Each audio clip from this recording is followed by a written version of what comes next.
we might be in the Nexus. In a mysterious ribbon of energy. The 1994 film Star Trek Generations, the first to feature the next-gen crew, features something called the Nexus, an alternate reality. Where past and future collide.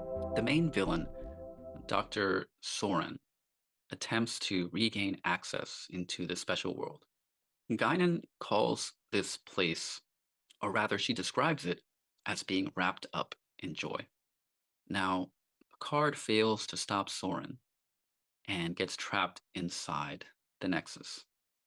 And while he's in there, he has these beautiful moments. And obviously, he doesn't want to leave.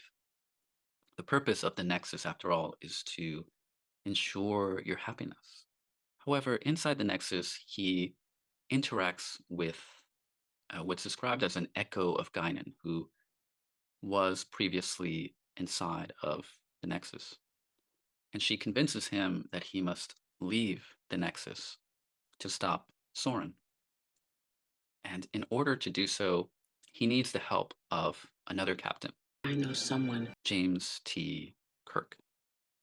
Now, James T. Kirk in the film is pretty happy inside the Nexus, and it takes some work for Picard to get Kirk out of the Nexus. You're a Starfleet officer. You have a duty. I don't need to be lectured by you. I was out saving the galaxy when your grandfather was in diapers. But ultimately, he does, because he says, quote, "It isn't real," referring to the Nexus. And so this got me thinking, what if the Nexus were real? In other words, what if the real world was one in which our happiness was guaranteed? It sounds very enticing, doesn't it? Because we live lives that that contain unavoidable suffering. Stress is common. Regret is common. There are many things that I'm sure that people wish they could have done differently. But I think when you really stop and think about it, as I did, it starts to sound pretty dreadful. Part of the problem is the lack of randomness. Real life has randomness. We don't control things. We don't know the outcomes. If life lost its randomness, then I think things would get pretty boring pretty quickly. And they wouldn't just get boring. I think they would test your sanity. I would compare this to being stuck in a time loop. And if you don't know what that is, there's a film called Groundhog Day from 1993 that captures this idea, right? It's like you're living the same day over and over again.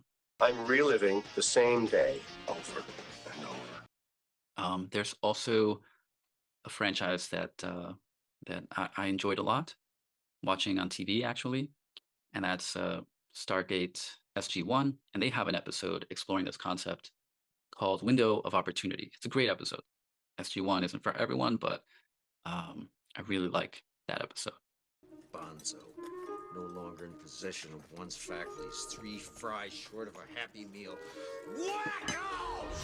Okay, let's say you add randomness into the equation, right? I suppose if it makes you happy, you could somehow tell the Nexus to fulfill this wish for you. And so you won't know exactly if something will work out or whatever, what the weather's going to be like, and so on. Okay, I think that that's better. That's not the only thing that's wrong with the Nexus. Another bigger problem, though, is that there is no struggle or suffering. Now, struggle and suffering are different things. Suffering is by definition bad. Suffering, I think, or rather struggle, I think is very healthy and very good, such as hard exercise or fasting. Suffering is unavoidable. And as I said, it's bad, but it does contain the ability to make you a better person. This idea is not new, right? Nietzsche said that what doesn't kill you makes you stronger. I think that that, broadly speaking, is correct. Um, and so it sounds cliche, but suffering shows us the value of our joy. It helps us calibrate, the quality of our experience. It lets us know that we're actually lucky.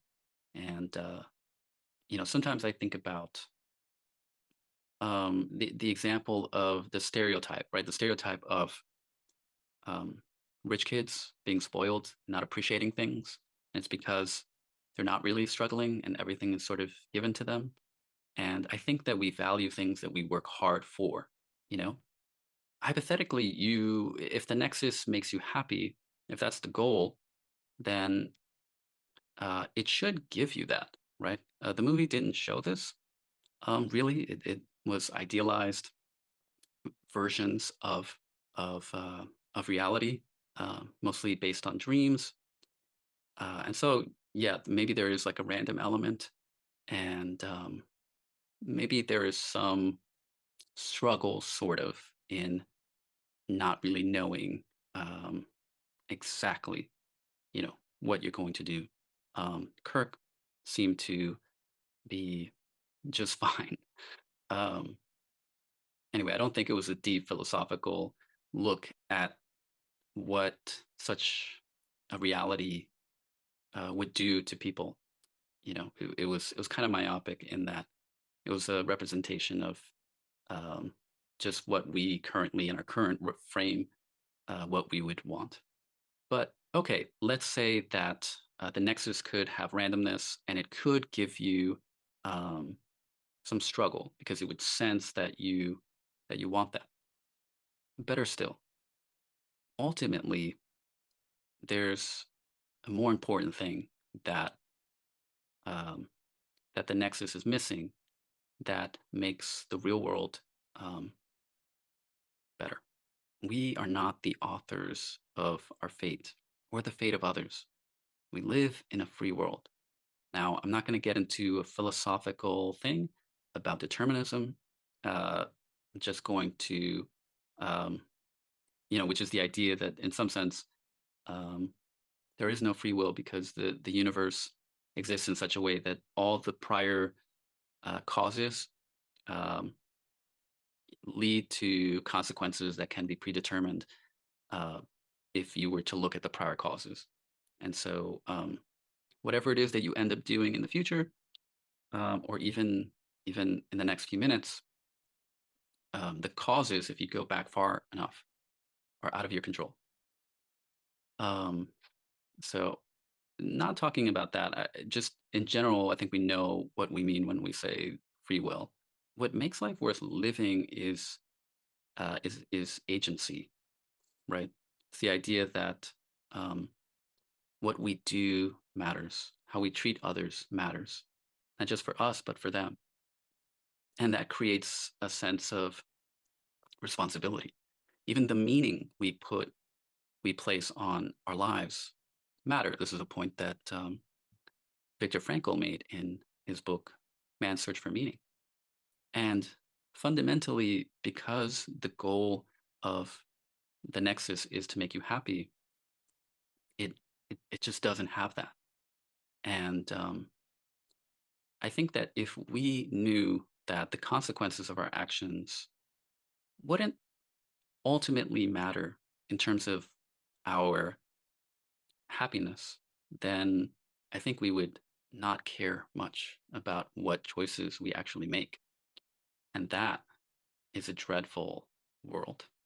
And if the Nexus somehow wasn't predetermined, if the goal of the Nexus was not ultimately to lead to your happiness, no matter what you did, then you would be in the real world.